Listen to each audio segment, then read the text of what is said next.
Section 6.5, complex fractions. What is a complex fraction?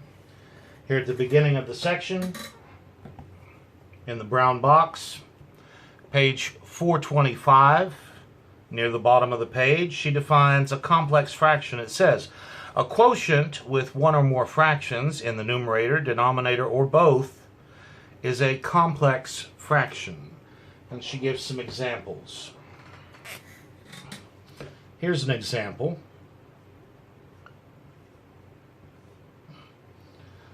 A fraction that contains fractions. This is a complex fraction. Some books will call it a compound fraction. In this section, we're going to look at two methods for simplifying complex fractions. How would you go about simplifying this?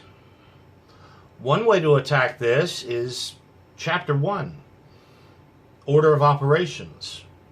Work above and below the dominant fraction bar separately. And when it's down to just a term over a term, perform the division indicated by the dominant fraction bar. Now I'm saying dominant fraction bar because, watch this. If I have 20 over 10 over 2, compare that to 20 over 10 over 2. The dominant fraction bar is the last fraction bar that we are going to look at. Remember, the fraction bar is a grouping symbol. So here, my dominant fraction bar, I've got 20 over something that needs simplified. This is 20 over 10 divided by 2 is 5, and here we get 4. Compared to this, where my dominant fraction bar has a 2 below it and a term above it that needs simplified, 20 divided by 10 is 2, and 2 over 2 is 1. That's because division is not associative. Notice that this first problem, if I were to write it with division signs, would be 20 divided by the quantity 10 divided by 2. Here is your dominant fraction bar. My second example would look like the quantity 20 divided by 10 all divided by 2. Here is that dominant fraction bar. And so it's important to know where the dominant fraction bar is. In your book, the dominant fraction bar is drawn just a little bit longer and a little bit bolder. But when handwritten, that dominant fraction bar should be obvious. And so typically we make it obviously longer than the other fraction bars. Okay, we said maybe order of operations for this. Well, we need to add these two fractions in the big denominator. For that, we need a common denominator for our two little fractions. Least common would be 12 here. And so this will give me my 1/2 in the top, just waiting, dominant fraction bar, and in the bottom I now have 9/12 plus 10/12. That's going to be 1/2 over 19/12, and then flip and multiply. Flip and multiply is going to give me 1/2 times 12/19. Now that I'm multiplying, I can cross cancel. 2 goes into 12 6 times, and we get 6/19. So this process involved finally performing the division indicated by the dominant fraction bar. Let's look at this same problem again, but this time let's recognize that just as I can clear fractions from an equation because the equation has two sides, I can clear the little fractions from a complex fraction because a complex fraction has a top and a bottom. If I multiply the top and bottom of this complex fraction by the least common denominator of all the little fractions, in this case that would be 12, that should clear all the little fractions for me. I'll no longer have a complex fraction. And so as I multiply here in the top, notice that this whole pink thing is just a big 1. I'm multiplying by 1. I may change the way this looks, but not its value. As we multiply here in the top, half of 12 is 6. In the bottom, we'll distribute. You ready to cross cancel on the fly? 12 times 3/4. 12 divided by 4 is 3, times 3 is 9. And 12 times 5/6. 12 divided by 6 is 2, times 5 is 10.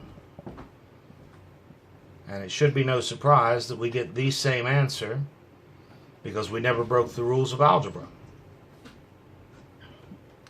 So here are two different methods. The first method, I end up dividing across that dominant fraction bar. In this method, I start by clearing the little fractions. In the book, if we look here on page 426 at the top, we have a blue box. Simplifying a complex fraction, method 1. It says, write both the numerator and denominator as a single fraction. Change the complex fraction to division and divide. That is, flip and multiply. So what your book calls method 1 was the first method that I showed on the board.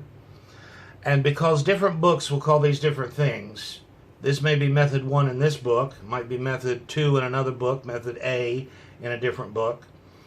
I'm just going to call this flip and multiply. And our second method, described in a blue box, page 428, your book calls it method 2. It says, find the LCD of all the fractions within the complex fraction. Step 2, multiply the top and bottom by that LCD and reduce to lowest terms. And so that's what I have shown currently on the board. And I typically, instead of calling this method 2 or whatever the book that I'm using at the time may call it, I will call this clear the fractions. So we have two methods. The first one I showed you, I'm going to call flip and multiply. And that second method, I will call clear the fractions. Now typically I have a rule of thumb that I tend to follow. See, either method will work anytime. But I think flip and multiply works best when I have just a fraction over a fraction, unlike the problem that we started with. You actually saw that clear the fractions worked more quickly in that problem. If it's just a single fraction over a single fraction, just a term over a term, I tend to go with flip and multiply. Any other thing, I'm likely to use clear the fractions. Join me in the homework now, and let's look at number 12.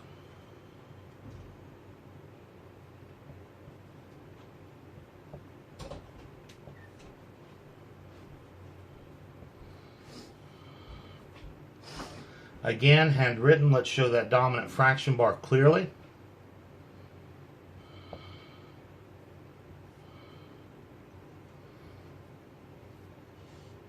So we have a complex fraction, and it is just a fraction over a fraction. A single term over a single term. I'm going to use flip and multiply. This is just a division problem, with the dominant fraction bar being my division sign. So let's flip and multiply.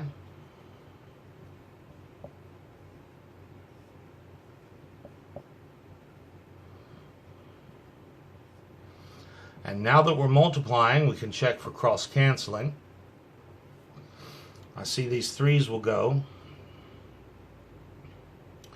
The r's, we have a total of 5 r's in the top, a total of 2 r's in the bottom. When I'm done canceling, how many are left and where? That will leave me 3 factors of r in the top. And for the t's, there are 2 factors of t's in the top and a total of 6 in the bottom. When I'm done canceling, how many are left and where? 4 in the bottom. I think that's all we can cross cancel, so let's gather our survivors. In the top, we have this 2,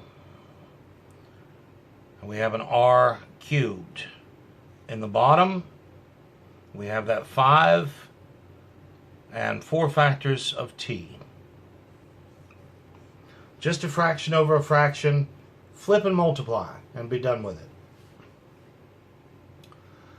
Number 14.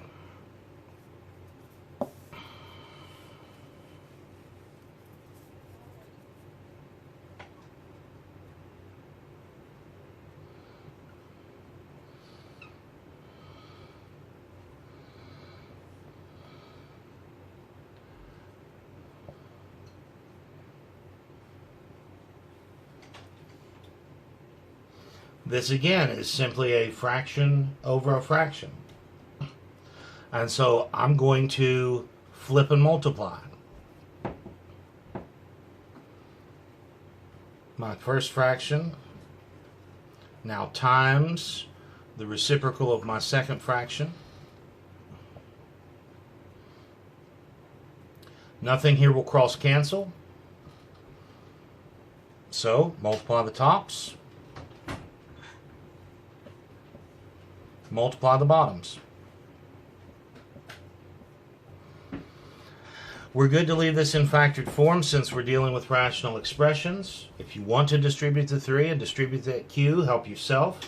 But again, typically we will leave rational expressions in factored form even in our final answers. We're always checking for lowest terms anyway.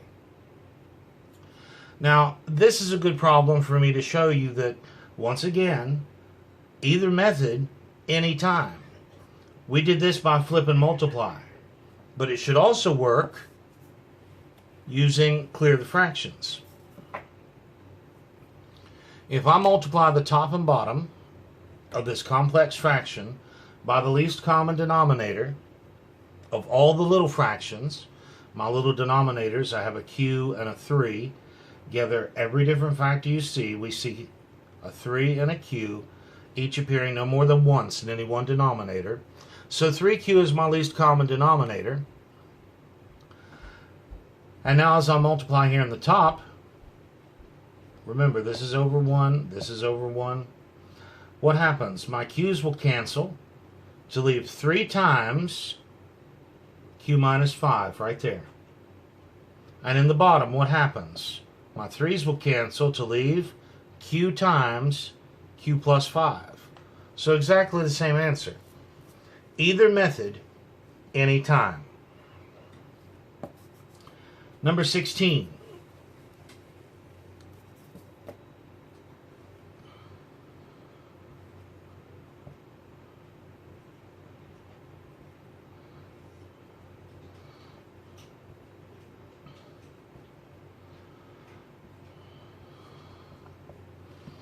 Now, if you wanted to use flip and multiply here, it's not what I'm going to do. I see more than one term in this complex numerator, so I'm going to use clear the fractions. But if you wanted to use flip and multiply, your first step would be to multiply this 6 by r over r to get 6r over r so that you could add those numerators, have a single term in the top, and flip and multiply. And you'll get the same answer, and I encourage you to try that. But, seeing that this is not just a single term over a single term, I'm going to clear the fractions. Look at the denominators in all the little fractions. I have a factor of r and a factor of 4. My least common denominator is 4r. Now here in this numerator, I'll need to distribute. In the denominator, I don't call that distributing, we're just multiplying. As I distribute this 4r to each of the two terms in the top of this complex fraction, 4r times 6 is 24r. And plus, now what happens here? 4r times 2 over r. 4r times 2 over r. The r's cancel. The r's cancel to leave 4 times 2 is 8. As I distribute this, what happens? The r's cancel to leave 4 times 2 is 8. Over. In the bottom, what happens? What happens as I go to multiply? The 4's will cancel. The 4's will cancel to leave that pink r times this 3r plus 1. And since I'm going to be checking for lowest terms anyway, I don't see the sense in distributing that r. I'll just have to factor it back out as I factor the top and bottom to check for lowest terms. Factoring this numerator, I can pull out a greatest common factor of 8, which will leave 3r plus 1. The bottom is already factored because I did not distribute that r back in. And we see that a common binomial factor of 3r plus 1 will cancel top and bottom, leaving 8 over r. And that's simplified. All right, let's have a go at number 24. Again, either method, any time. Either method, any time. My general rule of thumb, although I do look at each problem and think, would I be better off using flip and multiply, or would I be better off using clear the fractions? And most of the time, if it's a single term over a single term, I'll flip and multiply. And if it's any other thing, like this, I will clear the fractions. So I am going to clear the fractions in this problem. Let me multiply the top and bottom by the least common denominator of all the little fractions. In these denominators, we see factors of a appearing no more than twice in any one denominator. We see factors of b appearing no more than twice in any one denominator.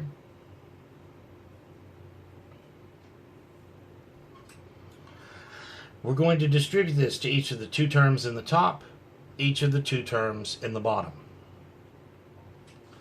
Now, typically I want you to be able to do that in your head. But let me show you at least this one time what's going on in my head. I'll put in a cloud step that'll show exactly what's happening as we distribute.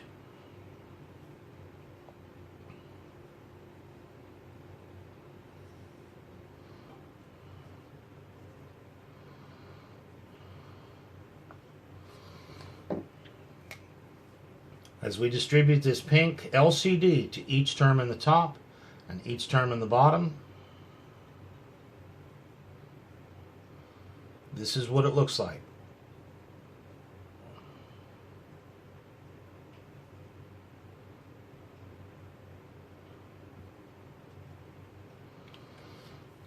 We're going to remember that these pink LCDs sit over 1 if we need to see that.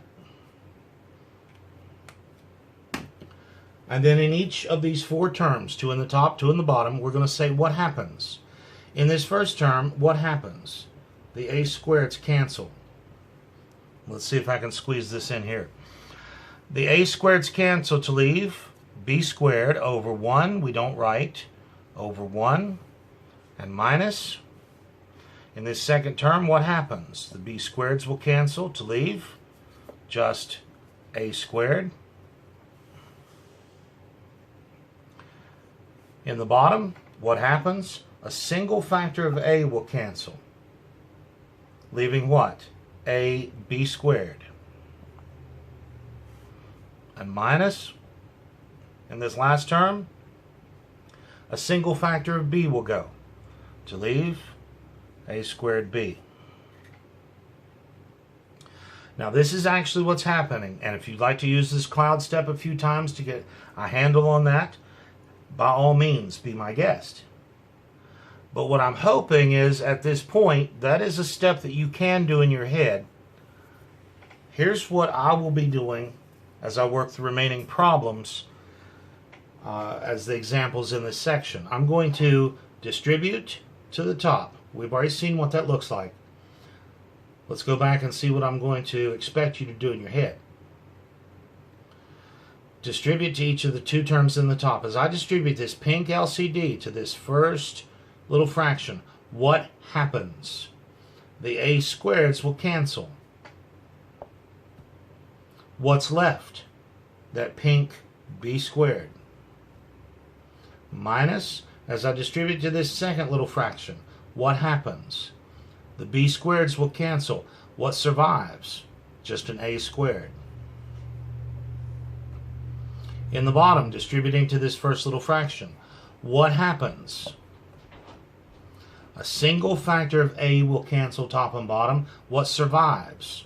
One of the pink a's and both of the pink b's. And minus, distributing to this last little fraction, what happens? A single factor of b will cancel. What survives? Both of the pink a's and a single pink b, which is what we had before. Use that cloud step if you need it. Show yourself exactly what's going on, but hopefully you will get to where you don't need that cloud step. Alright, so all we've managed to do so far is clear the little fractions. Now we've got to put this in lowest terms. This numerator is a difference of squares. It'll factors the first plus the last times the first minus the last. This denominator has a greatest common factor of a times b. If I factor out ab, what's left? A single b from the first term and minus a single a from the second term. I can cancel these common binomial factors of b minus a, leaving b plus a over ab. Don't try to reduce that any further. A is a factor of the denominator, but a is only a term in the top, not a factor. Likewise with the b. Again, flip and multiply would work just fine here. Remember, when you use flip and multiply, you don't necessarily need to use the same LCD to subtract here in the top as you do to subtract there in the bottom. But we went with my rule of thumb. This was not just a term over a term, and so I went with clear the fractions. Now, I strongly recommend that every once in a while you pick a problem and do it both ways, just to make sure you can. Number 36.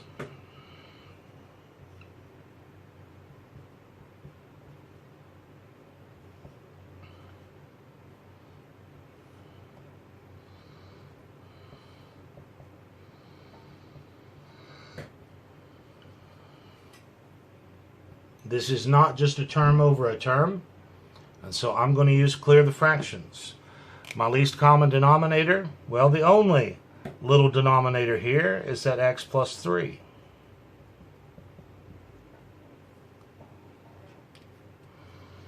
We'll distribute to each of the two terms in the top, each of the two terms in the bottom. As I distribute to the first term in the top, what happens? The x plus 3's will cancel. What survives? Just that 6. As I distribute to this second term, let's not take too big a bite. That's just going to be what? The black 3 times the pink x plus 3. So we've got our plus, and then the black 3 times that pink x plus 3. We'll clean that up in a minute. In the complex denominator, distributing, what happens as I distribute x plus 3 to this first term? The x plus 3's cancel. What survives? Just that 9.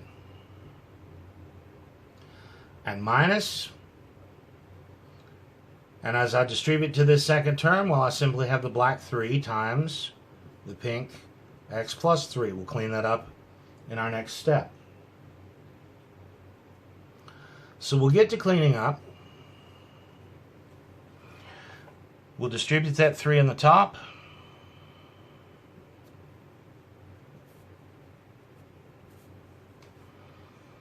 And careful with your signs, distribute that negative 3 here in the bottom.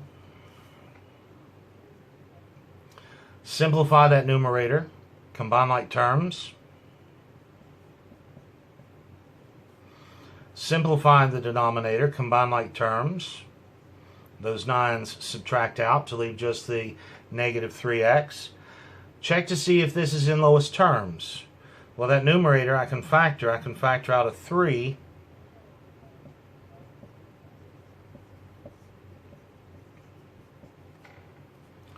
And let me make a little room somewhere.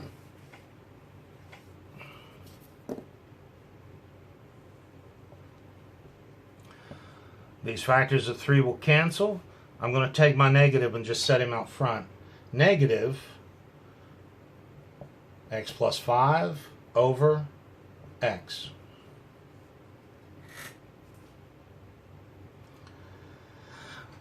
So we cleared the fractions. We multiplied the top and bottom by x plus 3. After that, it was just some simplifying, checking for lowest terms. And again, either method, any time. You should be able to use flip and multiply to work that same problem. But it does get a little more cumbersome. Okay, let's crank it up just a little. Try number 44.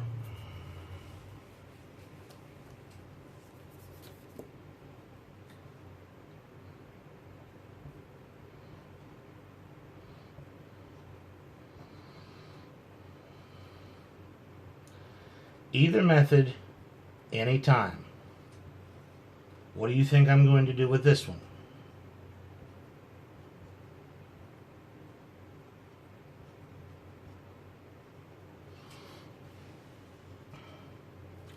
That's not just a term over a term. It's not just a fraction over a fraction.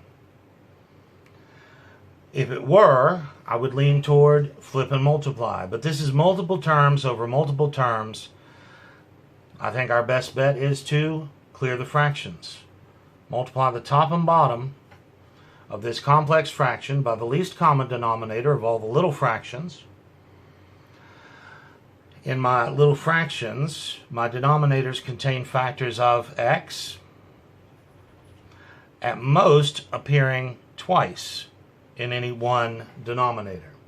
So my least common denominator here is x squared. Multiply that top and bottom on this complex fraction. In the top, we'll distribute to each of the 3 terms. Likewise in the bottom. As I distribute this x squared, I get 4x squared and minus. As I distribute to this middle term, what happens? What happens? A single factor of x will cancel. What survives? That black 11 and 1 of the pink x's. As I distribute to that middle term, what happens? One factor of x will cancel top and bottom. What survives? The black 11 and the pink x. And distributing to this last term, we have minus. The x squareds will cancel to leave just that 3. In the bottom, distributing, we have 2x squared minus. Distributing to this middle term, what happens? One factor of x will cancel top and bottom. What survives? Just a single pink x. And minus. As I distribute to this last term, what happens? The x squareds will cancel. What survives? Just that 15. Just that 15. Let me rewrite this just a little smaller so that I have room here at the bottom of the board to check for lowest terms. What did we have? 4x squared minus 11x minus 3. That was over 2x squared minus x minus 15.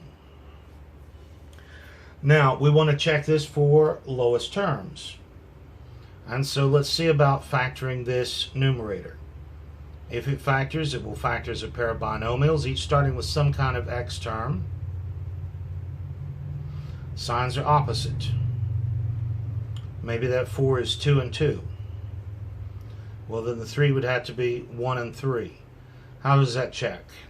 That gives me minus 6x on the outside plus 2x on the inside. That's a total of minus 4x. I'm looking for minus 11x.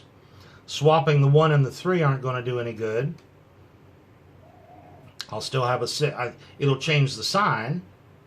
I'll get a positive 4x in the middle.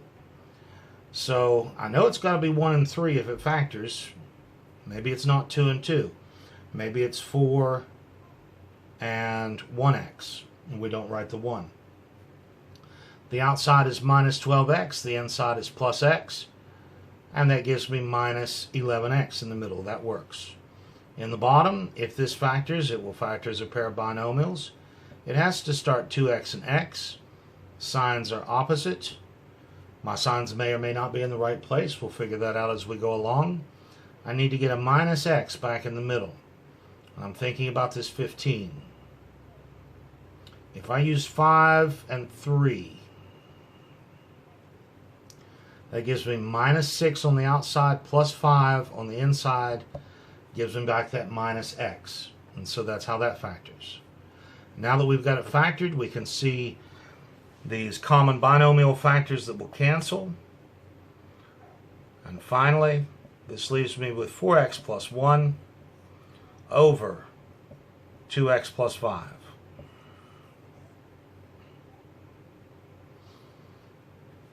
Again, I would encourage you to go back and try some of these with the other method. We used clear the fractions here. What would this look like if we tried flip and multiply? So I encourage you to go back and do that. Right now, I want to finish up with number 54.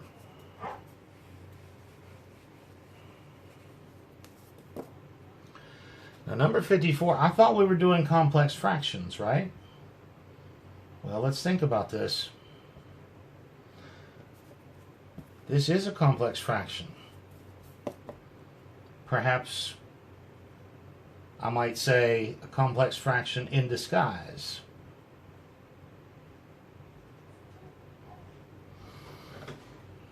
Do you remember the problems that we worked back in chapter 4? We had something like 2 to the negative 1 plus 2 to the negative 2. Those are separate terms, so they do not share a fraction bar. I'll write this first term as 1 over 2 to the positive 1, a power I don't show, plus 1 over 2 to the positive 2. That's 1/2 plus 1/4, a total of 3/4. So what started off as powers ended up being fractions. Same thing's going to happen here. In this numerator, I have two separate terms, so they do not share a fraction bar. This x to the negative 1 becomes 1 over x to the positive 1, a power I don't show, minus, and likewise, 1 over y. In this big denominator, I have two separate terms, so they do not share a fraction bar. X to the negative 2 becomes 1 over x to the positive 2, and minus 1 over y to the positive 2. Now I see that this is a complex fraction. In fact, it looks somewhat similar to number 24 that we worked just a bit ago. This is not just a term over a term. I'm going to clear the fractions. Multiply the top and bottom. by the least common denominator of all the little fractions. I see x's appearing no more than twice in any one little denominator. I see factors of y appearing no more than twice in any one denominator. As I distribute this LCD to each of the two terms on the top, what happens? What happens as I distribute to this first little fraction? A single factor of x will cancel. What survives? One of the pink x's and both of the pink y's. And minus, as I distribute to this second little fraction, what happens? A single factor of y will cancel. What survives? Both of the pink x's and one of the pink y's. As I distribute here on the bottom, what happens? As I distribute to this first term, the x squareds cancel to leave that pink y squared. And minus, as I distribute to that second term, the y squareds cancel to leave just the pink x squared. Let's check for lowest terms. In this numerator, I can factor out an x and a y, which will leave y minus x. In the bottom, a difference of squares, first plus the last, first minus the last. And this finally reduces to xy over x plus y. I don't know why I wrote it like that. I would have been fine to leave y plus x, but of course addition can be turned around, so there's nothing wrong with that answer. Check it in the back. She'll probably write y plus x, but we know that that's the same thing. So there's complex fractions. They're not too bad, so long as you know your fractions, as long as you know your factoring. If you have those things under control, then complex fractions turn out not to be that bad after all.